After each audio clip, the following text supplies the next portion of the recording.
Hello, everybody, and welcome to another edition of Quilting Business Success.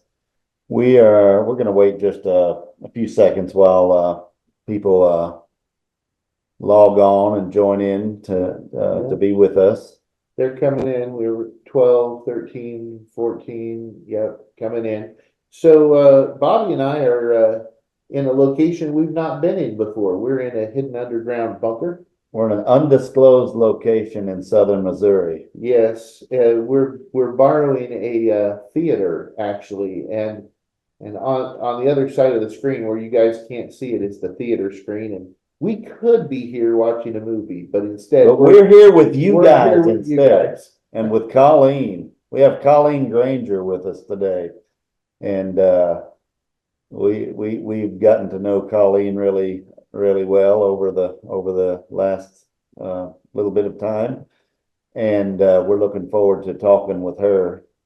Are we going to wait a little while, or we're going to just dive right into this thing?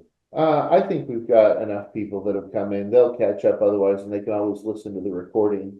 Just real quick, if anybody ever wants to subscribe to all and listen to, we've got currently over 50 recordings of, well, no, not 50 recordings, but we've got over 50 quilters that have told their story. A lot of the earlier episodes, we had 2 interviews back to back, which I like that a lot, but it also ends up with one person kind of sitting there the whole time waiting while somebody tells their story before they can tell theirs. So I don't know, it's fine either way as far as I'm concerned, but we've got over 50 of those, and you can go to YouTube and then you can search just on the name, which is Quilting Business Success. You can also go to gamble.com, and we have a page, and I just think it's probably gamble.com/quilting business success, but it might be a little bit different. It might have hyphens in it or something. I'm not exactly sure, but on that page you can get the recordings, audio or video, or you can, if you have a podcast app on your phone or other device, you can search for the name Quilting Business Success. And as we're going today, if you have a question for us or for Colleen, there is, if you're one of the live participants right now, down at the bottom of your screen, there's a, I believe it's called Q&A.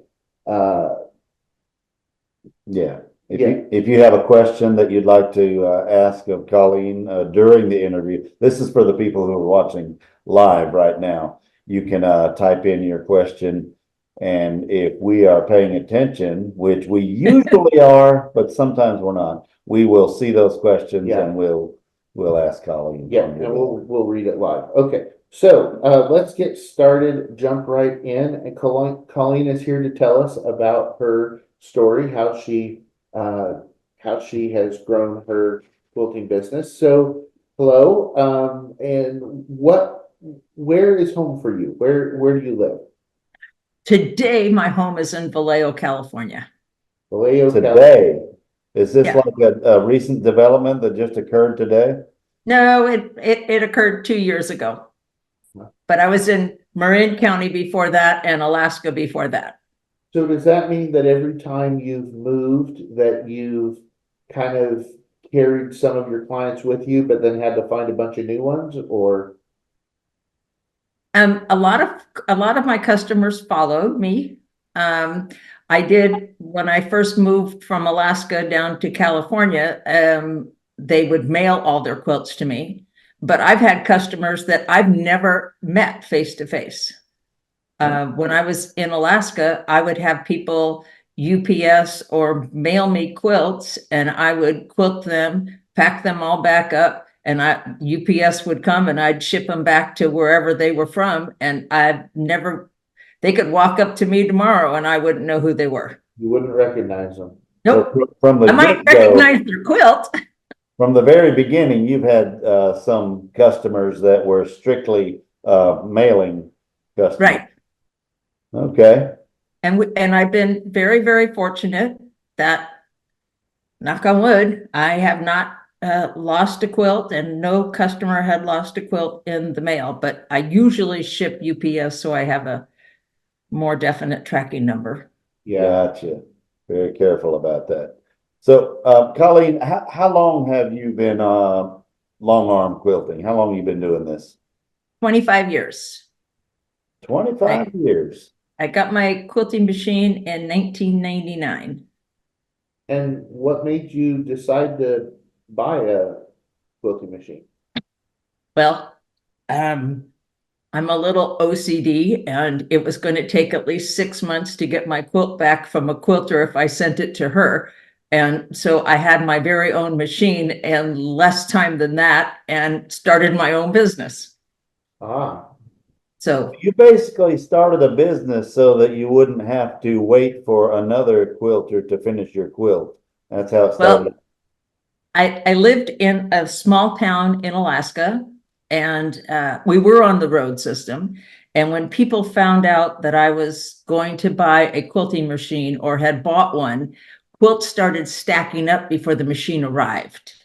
Because I ordered, back then, which was not you guys, it was the actual Mr. Gamble and his family. yeah. Back then, you paid for your machine in full before they started making it. There was no financing, there was no time to pay it off. So I took a loan on my 401k, sent a cashier's check to Gamble in February, and on April 30th, I got my machine in two great big huge boxes. And when I ordered my machine, Times have changed. Wooden boxes. yes, crates, yes. And so when I ordered my machine, they said, "So what size table do you want?" And I said, I don't know. What's the difference in shipping? Because when you live in Alaska, that's usually the first question you ask is, how much is it going to cost to ship it? And the guy goes, "Lady, I'm charging you $1,000 no matter what size table you got." And I went, "Oh, okay, bigger's better. So send me a 14-footer. So then I measured my house, and it would fit. 13.5 feet, right? So I conned my girlfriend, who had the local quilt shop, into setting up my machine in her shop. So it wouldn't fit in your house. No, well, it would have, but my husband would have had to give up his recliner and his TV. Right. So no, it wouldn't have fit in my That could have house. stirred up some problems, yeah. Yeah, true. So So you had it went to the quilt shop. in your girlfriend's quilt shop, Yep. which may have been an excellent fortuitous situation. We'll see. It works very well for both parties as a general rule. It's amazing how many people, if the machine is operating, because back then it was all manual. I mean, there was no stitch regulation or anything. It was all constant speed. But people would walk in and start talking to me, and I don't mean to be rude, but men especially would grab the machine, and it would be like, "Whoa, no, dude, don't do that." But Yeah. but they were fascinated. It was an anomaly, and most people had never seen. I mean, I had never seen one. I saw a picture on the internet when I bought it. Well, that's what I was wondering. You bought the machine obviously sight unseen and ordered it. Were there a lot of different ones that you considered at the time, and then you decided to get the Gamble? Or how did you pick this one? Else? There were, I think at the time there was like 4 or 5 different quilting machines. There are more now than what there were, and of course some of them have gone away. But like there were 2 different manufacturers that had oil wells that were open oil wells that your machine sat in. And as I told you earlier before we started this, I was a mechanic in the Air Force, and there was just something about fabric and oil in close proximity that it just didn't make sense to me. And I mean, Feel right. well, I know the machine's got oil in it because I oil it every day, because I use it every day. But it was just the fact that it would have a A lake. yeah, I was going to say a puddle, but yeah, they would have this reservoir that the machine sat in, and so those kind of went to the wayside, and then looking at them, it just seemed like the Gamble had been tried and true, and it just seemed like it was a more substantial piece of equipment. And I know before I upgraded in 2017, I looked at machines all over again. And because I could either upgrade my machine to a Statler, or I could buy a new machine. And I really like the Statler. I like the feel of it. I like the way it operated. Of course, I did have 18 years at that time, operating it. But they just. Let me review what we've been through so far here. You ordered a machine and a 14-foot table, sight unseen, and you weren't sure that it was going to fit in your house at the time. And it didn't. Yeah, well, indoctrination by fire. That's my life. And the reason you bought it was you decided to go ahead and start a business because you had tried to get a quilt done by somebody and didn't like the turnaround time. Was that what it was? Right. It was going to take 6 months. Well, if that lady was going to take 6 months, that is a clue that if you couldn't get your quilt done, nobody else could either. And so that meant there was lots of available business for you to do quilting. Is that? Well, in that same little town, okay, so there were like 500 people in a 50-mile radius. This is in Alaska, right? Yeah, this is in Alaska. There are 3 machines in that town now. Yeah. When I brought mine in, mine was the only one. Right. And then the next closest one was 120 miles away in Valdez. Yeah. There's a lot of quilts that need to be quilted. And those ladies are making lots of quilts. And there's lots of different ways to quilt. I starting in Alaska, I'm very utilitarian, and so I don't do what do you call it? Heirloom quilting. I mean, that's not my stick. I still do a lot of freehand. I do custom quilting. So, you sometimes might do half a dozen designs on one quilt. And there's a lot of people that are just like, I just want it the cheapest way possible. Although I can custom quilt sometimes faster than I can get the computer to do it. But, that's just because of the programming. Right.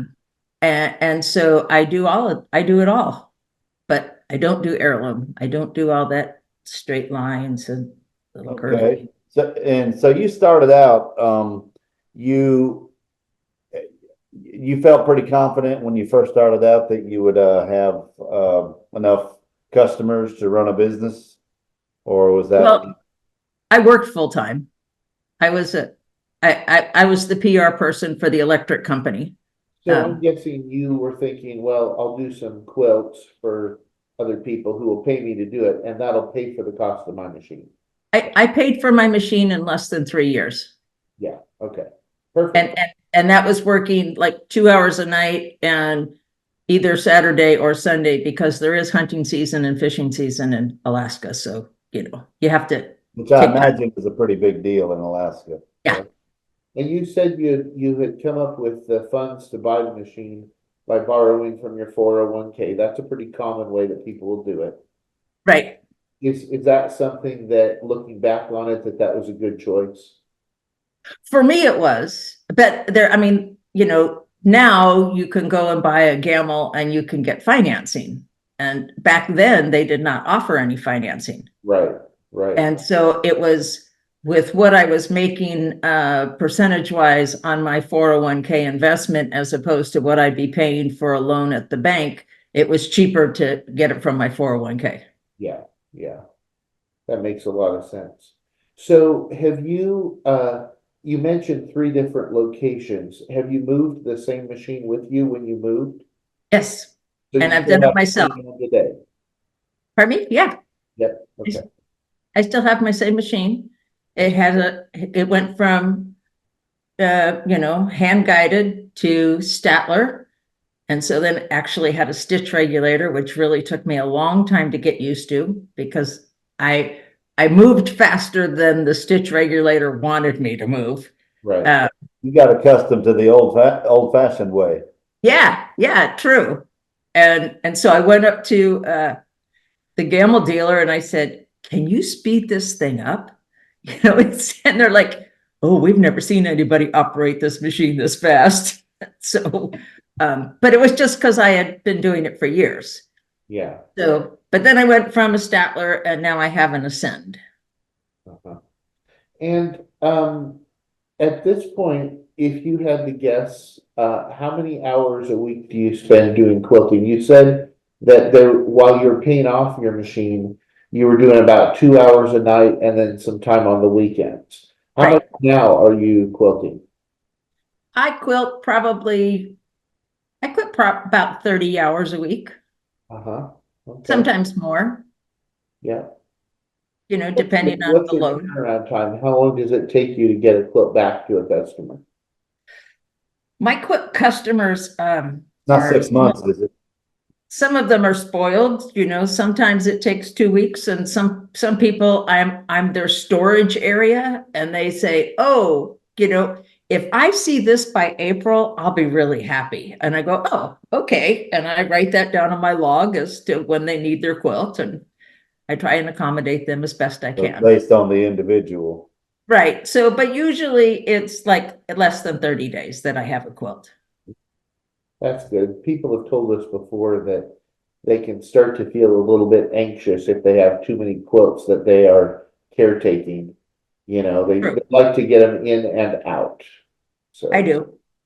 Yeah. So when did you did you first convert your machine to a Statler?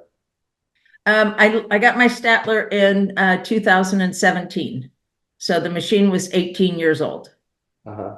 And what was the incentive and the reason to decide to do that?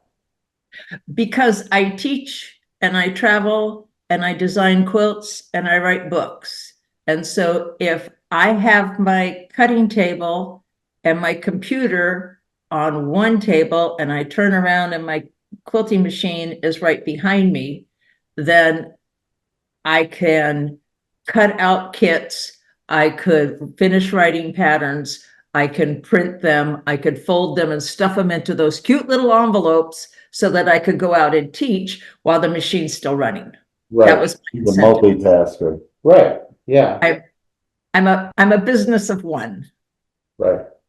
So do you do, how much edge to edge do you do versus custom? Is it like half and half or? I would say there's probably about 65 to 70% of my is edge to edge. Mhm. And then the rest would be custom work. Mhm. Because we have a lot of art quilters in this area. And so they would prefer to have custom work done so that theirs is unique. It's not something that you would see every day. And how have you structured your rates on the edge to edge versus the hand guided and how do you charge for the quilts? I charge for edge to edge, I charge 2.5 cents a square inch, which runs about $50 an hour. I mean, that's kind of the way it works out. And if it's custom, then it's usually closer to 5 cents a square inch. Mhm. Okay. And your ability to do free motion hand guided custom along with Statler work on a quilt is not that common. A lot of the people that do custom quilting on a Statler, they're using the computer for all of the custom work. And so I bet, I would imagine that your clients are real pleased with what they get back because it is going to be a little bit unique to their quilt. So, True. yeah. Yep. And we collaborate a lot, you know, with the people that want custom work. A lot of them will come with a preconceived notion of what they want because it is an art quilt. And so they want, you know, a giant swirl or overlapping circles or triangles or what have you. So there's a lot of drawing, and it's fun because what you're doing is you're doodling with a machine. And so you're doodling with thread. It's a gas. They're paying you to play. Don't tell them that. Well, we're talking now to long arm quilters. We're talking to people who want to do what you're doing. We're not telling your customers that. Yeah. I used to teach machine quilting on domestic machines. And I had a young lady in the back of the room one time, and she was an artist, which I didn't know. And so here's everybody else, and I'm teaching them how to do hearts and leaves and all this free motion stuff with their domestic machine. She's in the back of the room and she's doing a circus elephant, and it's got a pad, you know, a rug on its back, and it's got a hat on, and I'm like, where did this come from? She said, oh, I was just doodling. You said it was okay to play.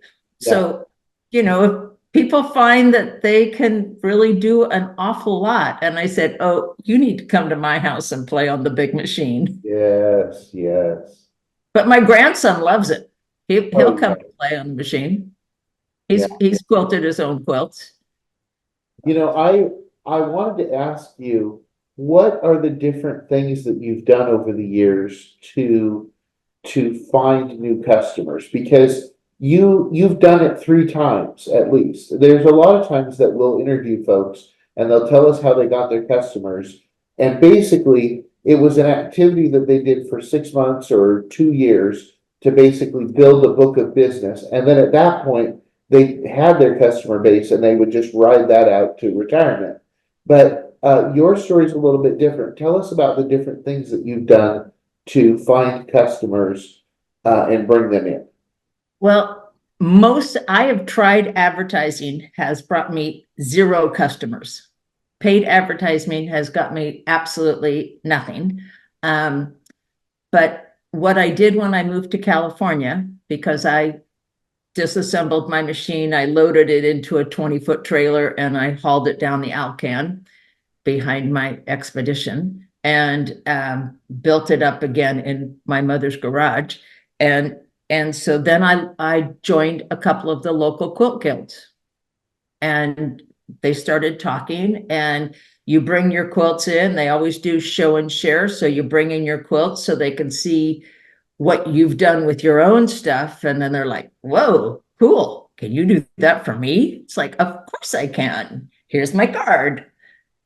You know, but and word of mouth has always worked for me. It did in Marin County, and it has in Vallejo, and it's been really good. I mean, even in Alaska, I quilted for one lady who happened to be driving through town and found the machine in a quilt shop, and she worked for Alaska Airlines, and I had 10 people from Alaska Airlines that sent me quilts that, again, I had never seen their face. Yep, she told her coworkers. Yes. Yep. So And that's a commonality that we always see with people, that word of mouth is generally the biggest influence. And so for the people that are watching, how important would you say it is to get out there and talk to people and communicate? oh, it's vital. I mean, people need to know who you are. People need to know that you're approachable.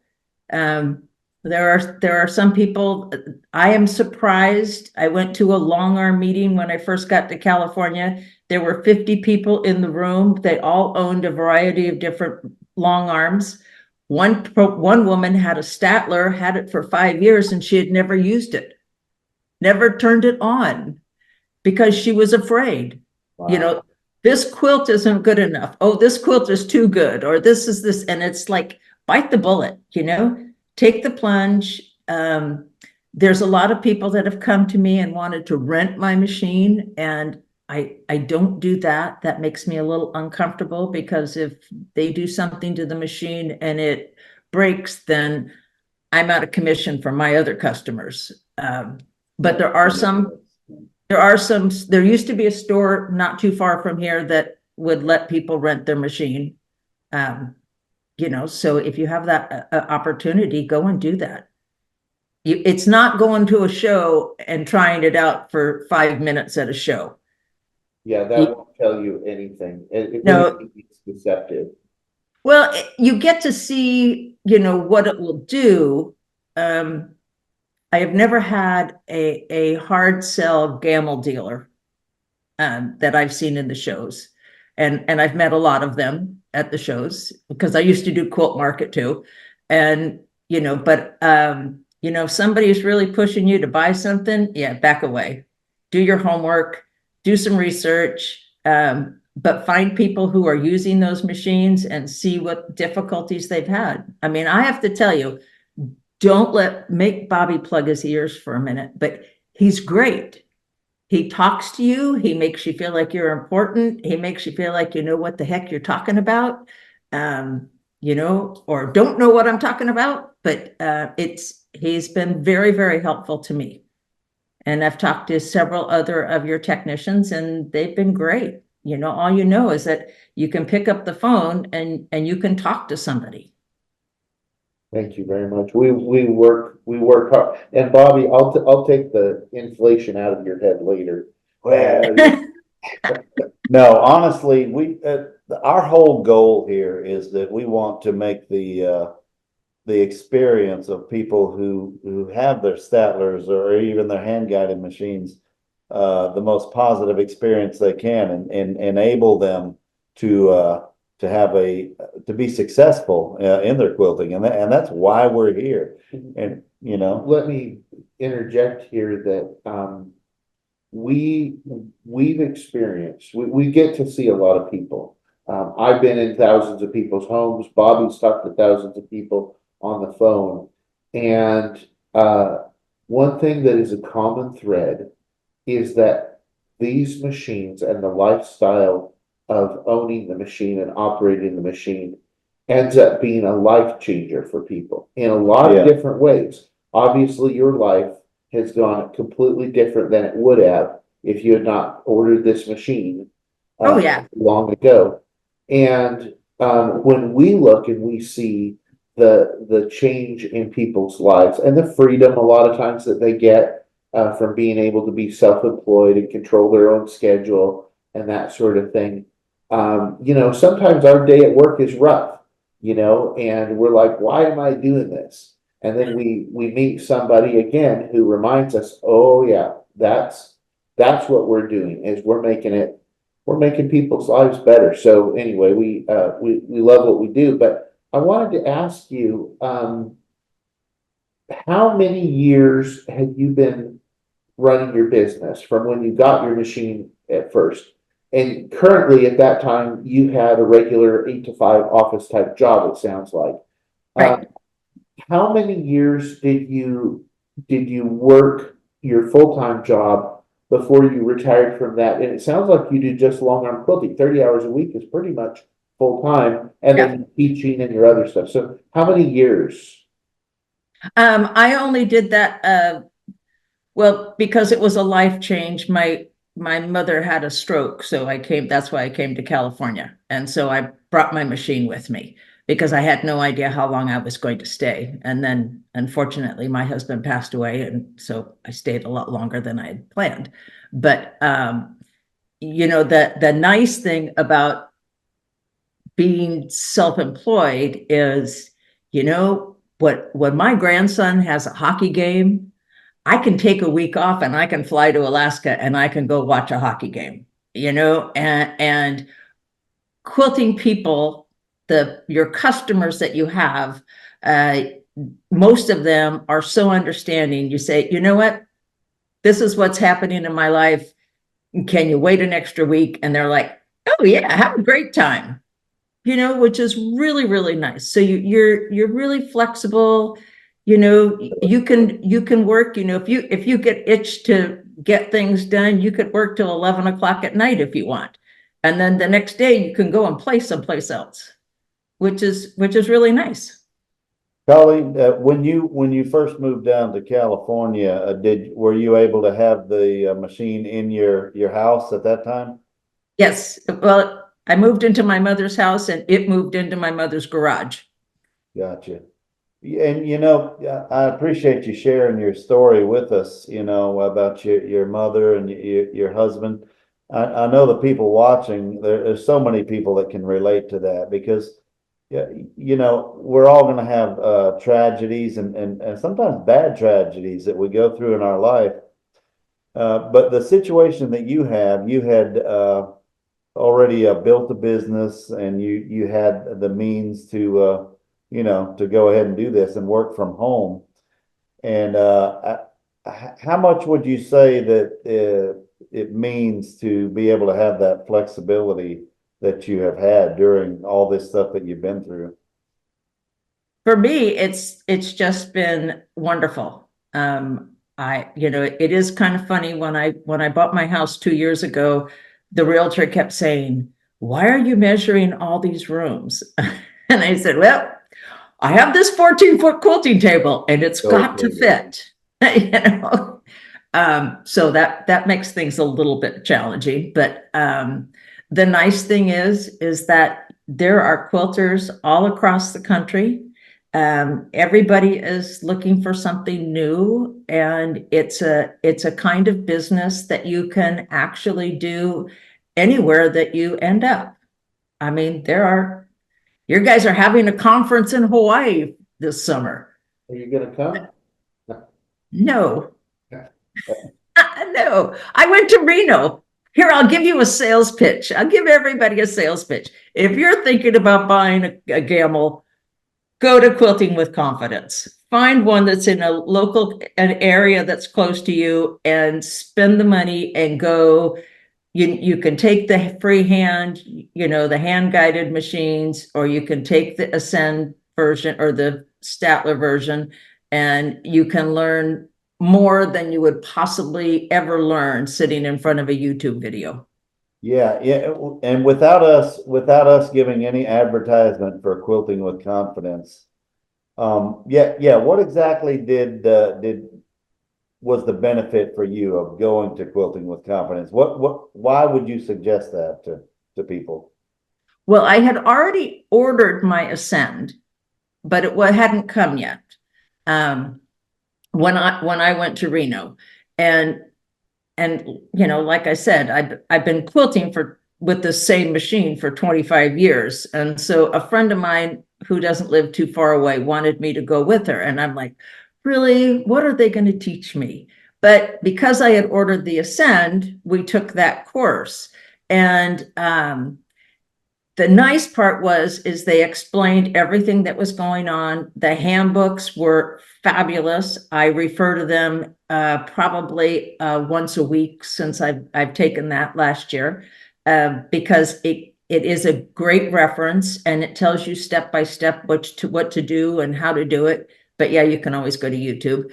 But I'm old, so I prefer paper. But it gives you a better insight. The technician, Dwayne, was fabulous because I was having, as you know, Bobby, I was having issues at that time. And I said, this is what's happening. Does this make any sense to you? And he stopped what he was doing. He took the time. Everybody that was there from Gamel took time to answer people's questions, to make sure everybody was comfortable. And then you had, I forget how many people were even there. There was a lot, but you had other people that you could talk to and you could network with and pass your business card around. So you had a resource that you could talk to that may be experiencing the same thing that you are experiencing, and we're not working for Gamel. And let me say one thing. I know we do have new owner training that's available on gamel.com. There's courses, video courses that you can purchase that are exhaustive, tons of videos that are really a great resource. but there's something about going to Quilting with Confidence that really, there's a spark to that, getting together with other quilters. Do you have anything to say about Quilting with Confidence? Well, I would just say that sometimes people who don't own a machine and they're not in the world that we're in on the inside, Right. they aren't exactly sure what is it about having a Gamble or a Statler that's so special. They'll be like, well, I understand the machine is the best machine. And I understand that the software is the best software, but it sure is, awfully expensive. And I've looked at all these other ones. And what they're missing is they don't know any of the Gamble people yet. When you get to go to the Quilting with Confidence and you get to know some of the people that are behind the machine, the people that are Yes. behind the education, and the heart of the people and people like yourself who are part of this community, then you start to see the whole picture. And so I think coming with Quilting with Confidence is certainly an opportunity to get a glimpse into that. I appreciate you saying that about these are, I mean, they're going on. I mean, it's basically 2 of them a week. They're Right. hot and heavy. I was shocked to hear how far they were traveling each night in that truck, when the session was over. And then they were leaving Reno, going to, I think they were going to Arizona next or something. And I went, It's like a rock and roll tour. They're Well, just going. oh my gosh. And when it was time to load that truck, I stood there in awe watching them. It was like a giant jigsaw puzzle.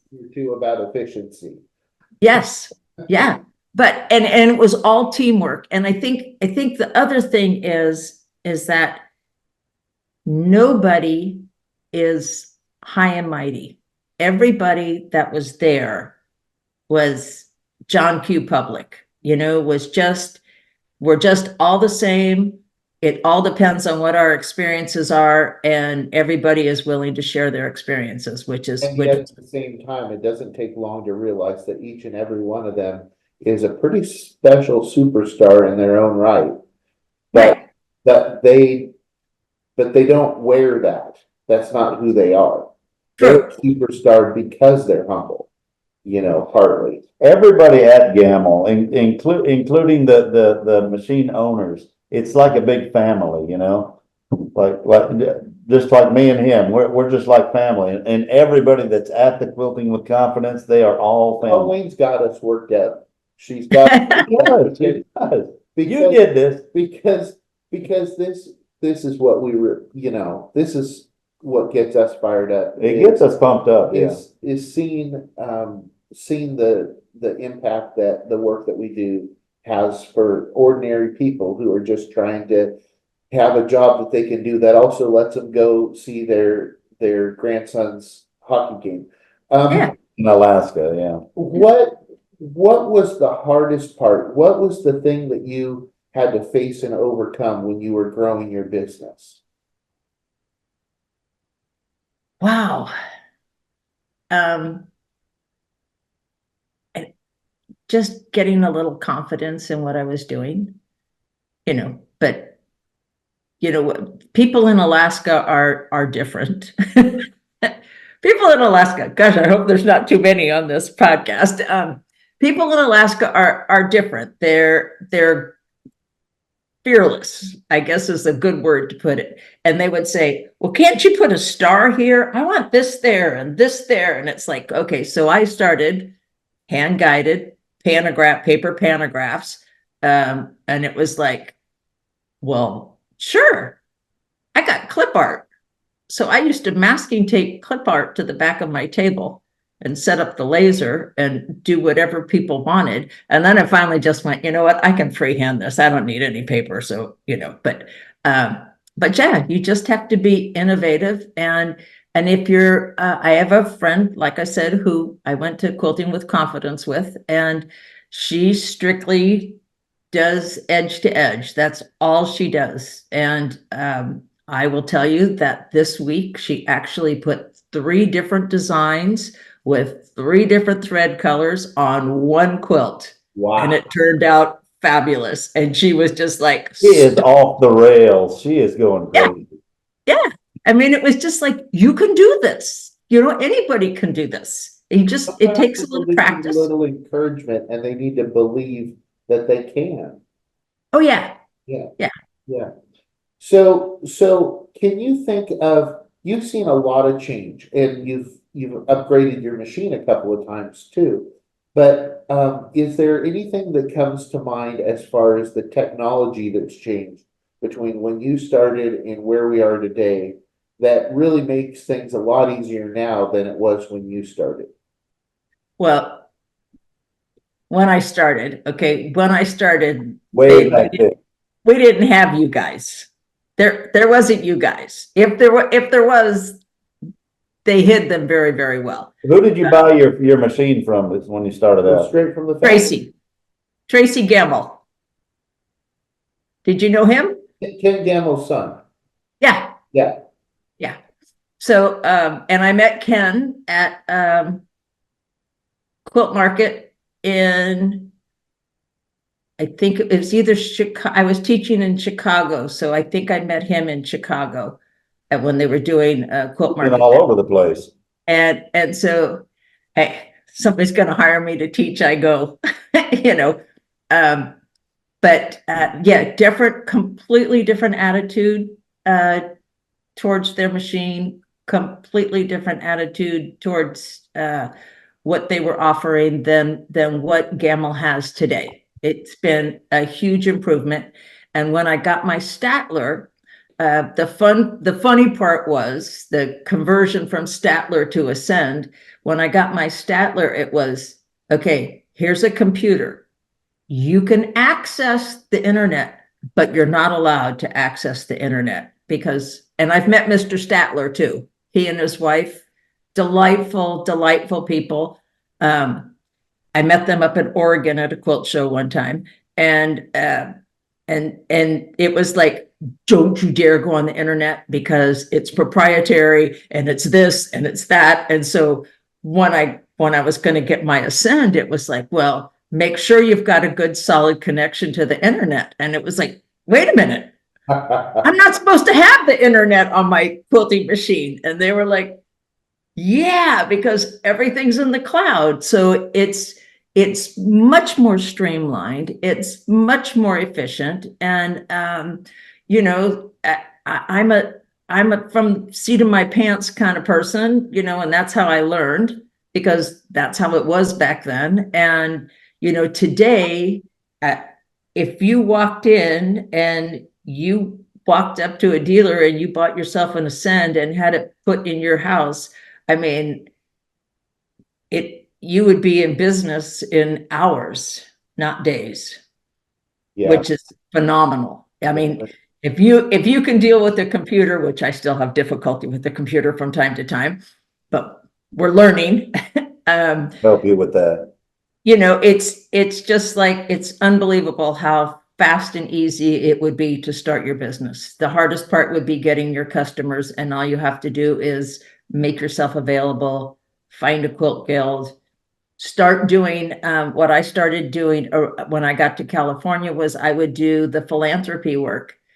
People for practice, you needed something to practice on. You didn't want to practice on a quilt that somebody was paying you for. You could practice on a philanthropy quilt because it's going to someone, usually a homeless person around here. And they were so happy to have a beautiful, warm quilt. They didn't know that you made a mistake in your quilting.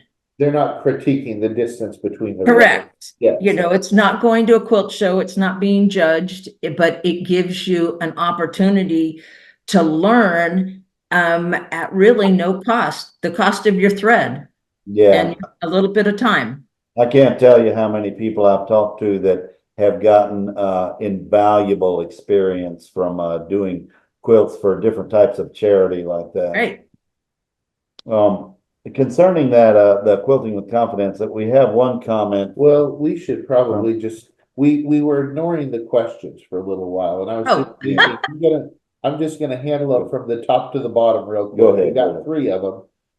Paula says, "Hi, Colleen." Apparently she's in Chester, California, and she just wanted to say hi. And then later she did ask a question. She said, regarding quilting with confidence, would you recommend signing up for the hand-guided or foundational computerized? I've never used a long arm before. Well, I really like hand guided, but if you think that you're going to be a computerized operator, the hand guided one is actually touching. That was my only critique about taking the Ascend side, was that I never got to touch a machine. I'm one of those kind of people, but I would start with hand guided because you can always go up from there, but it's a great start. I would probably chime in and agree. I think that if you know yourself well enough to know that you're not artistic and you're a stick figure drawer and you're going to do computer, then take the computer one. Right. If you have the music in your soul and you feel like you might have a hand-guided quilter somewhere underneath those layers, if you just practice a little bit, then I would take the hand-guided side because you'll learn a ton. And one of the things you'll learn is if you've got anything there to work with. True. Some of us don't. And Well, music is wonderful. yes, Depending on what you're trying to quilt, it's amazing what start beat goes through your head when you got reggae music playing. yes. I like to listen. Hey, Mom. I like to listen to music as well. So that is Paula's questions. And then we also got one, I'm checking them off here. We also got one from Allison. She is, hopefully I haven't read this. I can attest to quilting with confidence. I purchased a 2006 Premiere Plus in November of 2019, just before the world shut down, trying to do YouTube videos when the machine was acting up with thread breakage, etc. was awful. September of 2021, I was finally able to go to Quilting with Confidence in Hershey, Pennsylvania. It was an absolute game changer for me. I just opened my business for Edge to Edge in October 2023. Build up is slow and hoping word of mouth will get my business moving. Okay, thank you, Allison. I think watching all of these recordings will help. Also, I was going to ask you this question, Colleen. Who was your biggest cheerleader? What was your support system? Who had your back when you were doing this, building your business? When I got to California, my mom, she had resources. It was amazing how many people knew my mom because she taught cake decorating. So she would come to play on the machine sometimes, and she would do her designs from cake decorating with the machine. She thought that was pretty cool. That is cool. Yeah. And also your friend that had the quilt shop, when she gave you a place to put the machine, that was fabulous because I did the quilting, she sold the batting, and of course she sold fabric. So, she was a happy camper. So when I took my machine out of there, she got a Gamma Classic. I have a Gamma Classic. She got a Classic that had stitch regulation on it. I was going to ask, and you had mentioned that you lost your husband after you moved down to California after losing your mom. How did he feel about the business that you were building? What was his? Because he might have thought that you were crazy. There's a story there, I can tell. Like, that was a lot of money to send away to Missouri, hoping a machine would show up. True. Well, first of all, he thought I was crazy, but we'd been married for many years, so he was like, yeah, okay, whatever. But he was a truck driver in Alaska. And so because I didn't have a wholesale account to buy batting at the time, so he would drive into Anchorage and he would stop at Joann Fabrics when they had their 50% off sale. And he knew that he could get two 30-yard bolts of warm and natural batting into the sleeper of his truck, of his tractor trailer, and bring it home to me. Wow. So he was a great support and a great advocate. That's In awesome. fact, sometimes he delivered quilts for me too. Somebody has an 18-wheeler pull up in their neighborhood, a guy jumps out with a little box with a quilt in it.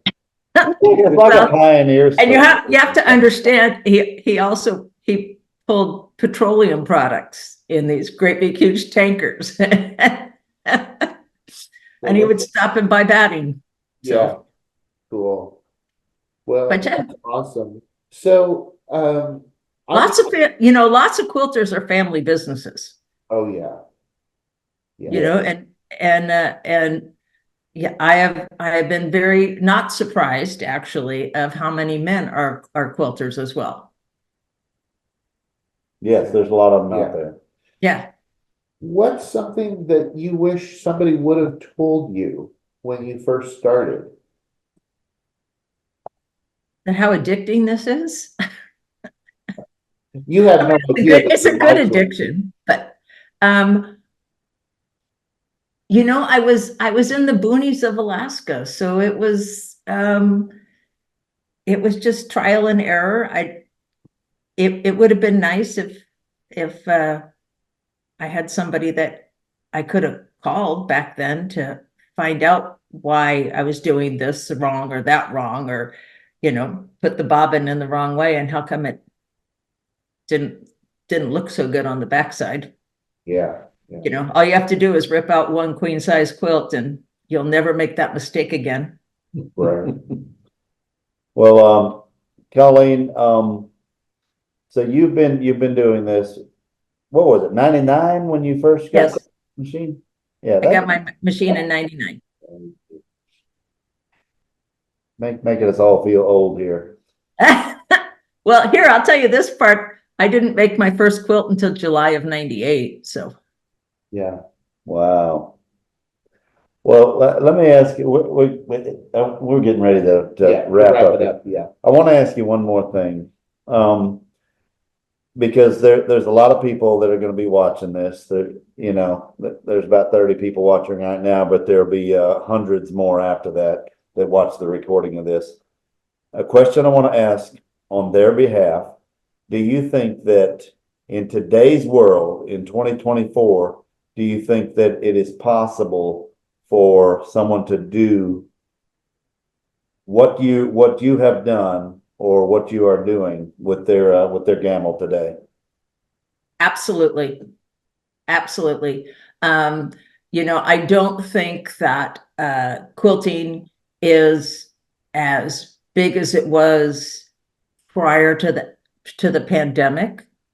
I do think it's slowed down a little bit, but let me tell you, there are the dyed-in-the-wool quilters that you find no matter where you go, and they are always looking to share their tales and find a new quilter. And because people move away, unfortunately people pass away, and if they can find somebody who is approachable, who does a nice job, who charges a fair rate, then anybody could start this business. You just have to be open and honest and straightforward. And have fun. I mean, if it's work, you don't want to be doing this. This is fun. Sometimes it's work, I have to admit, but that's why I don't do heirloom quilting. She gets people pumped up. I think there's a lot of people watching this getting pumped up. Now you know why I travel and teach, huh? Yeah. Yes. Well, it's really hard to put your finger on, but there's something that really feels good when you've helped somebody, True. And all different people experience that in their work. I know that, like my kid sister, she's a nurse, and some days are just a grind at work, but there's oftentimes that she gets a real sense of satisfaction in her work because she was able to help somebody. And the same thing goes for the guy that works on cars in the auto garage, you know. Somebody drags in their minivan with 4 kids and it quit on the highway, and he gets them up and running again. And you know, that's whatever line of work you're in, a lot of times you're able to help people. And in the world that you're in, doing these quilts for people, they come to you with this quilt top and you say, oh, well, you know, who is this quilt for? And they'll tell you about their niece that's going to college and she wants to have this quilt for her, and Right. she always loved dolphins, and is there something you can do? And you know, it's a very satisfying type of work that you're in. Oh, it is. And this right now is the season for t-shirt quilts. You know, all the kids that are graduating from high school, you know, they got to have the t-shirt quilt, send them off to college with their t-shirt quilt. They're really big right now. Yeah, yeah. Yeah, well, there's so many things going through my mind while you were talking with the pandemic and everything. You know, me and Andrew were talking about this earlier. You know, we here at Gamble, you know, we sensed the lull and everything when the pandemic went through, but now everything there's, you know, you just sense that the everything's been roaring back to life, and everything's going good. My encouragement for people that are watching, if you're able to, go to that Quilting with Confidence. I'm Oh, really yeah. fired up about that, and it will really change your life for the better in the Yeah. quilting world. Yeah. We diverted a lot of the money that had previously been spent on traveling to shows and having all the machines in a booth, because you know, that was something that was done long ago to, you know, show people what the Gamble machine looks like and to write up some orders at the show and whatever. And that's kind of, we have orders come in every day for new machines. So we don't have to go to shows to write up orders. And so we were looking at everything we were spending on going to shows. And we thought, you know, if we diverted the manpower, the resources, the diesel, you know, the money, and if instead of spending 15 minutes with people or 30 minutes with people, what if we could grab a hold of them for 2 or 3 days and really, really pour our knowledge, pour our teaching, pour our experience into their life and let them share with each other, you know, Oh, yeah. what kind of True. change that could do. And it has been such a tremendous return on investment, as far as, you know, we weren't moving the needle when we would go to shows, because all you do there is write up orders. And like I said, we already write up orders every day. So it really has made it possible for people to advance their art and to maybe tiptoe into things they'd been afraid of doing before, like your friend who just did her first quilt that wasn't just basic row by row. So that's pretty cool. Well, we are at great risk of going overtime wise, Colleen, because you're a heck of a lot of fun to talk to. Yeah. But I just wanted to say thank you for joining us here. And if there's any sort of, sometimes people have a question later, or somebody will watch the recording later and have a question. If you have a Facebook page or an email address or something that you want to share, this would be a time that you could put that out there. Yeah. How can people get in touch with you? I have a website called littleTimeQuilting.com.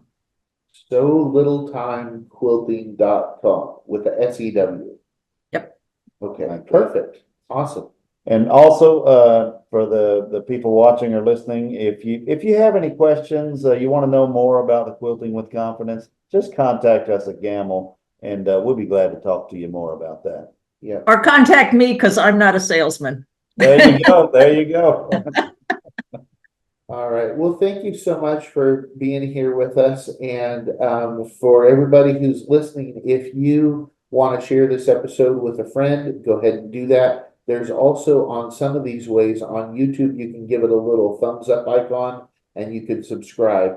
And if you're on a podcasting platform, I think Apple's the main one where you can give it 5 stars and subscribe. We don't ever expect that there'll be lots and lots of people who are listening to these recordings. These are for a select number of people who have a dream and want to pursue it or pursue it better. Thank you, everybody, for joining us, and we will see you next week. Colleen, thank you very much. All right, thank you. It's very fun. Bye-bye. Take care.